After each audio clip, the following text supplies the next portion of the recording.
Le 22 mai prochain, Roland-Garros débutera à Paris.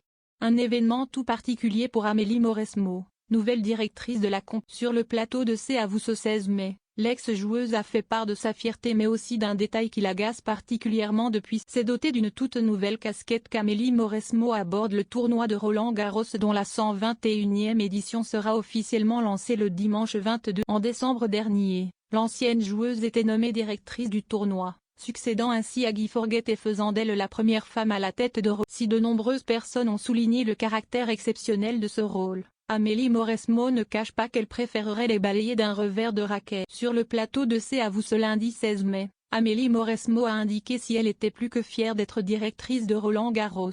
Elle regrettait que le fait qu'elle soit une femme prenne le pas sur tout le reste, c'est toujours un peu la question et c'est d'actualité d'ailleurs. Mais c'est vrai que savoir qu'on en est encore à se dire pour la première fois, c'est une femme, c'est un petit peu dommage, a-t-elle confié à Anne-Elisabeth. Donc moi, j'attends le jour où on passera au-delà de tout ça, où on parlera plus du genre et on parlera de compétences, d'aptitude. La sportive de 42 ans admet néanmoins que les progrès sont là, on est encore un peu à la bourre mais c'est la preuve qu'on avance et voilà. Peut-être que dans quelques années, on se retrouvera et on parlera. Amélie Mauresmo est cependant honorée que Gilles Moreton, dirigeant de la Fédération française de tennis, lui ait fait confiance pour occuper un tel poste. Il y a eu de grandes émotions, de grandes déceptions aussi à Roland-Garros, j'ai un peu tout vécu. C'est évident que c'est quelque chose qui est revenu très fort en moi, toutes ces émotions. Je n'ai pas hésité. Le tennis a toujours pris une place importante dans la vie d'Amélie Mauresmo.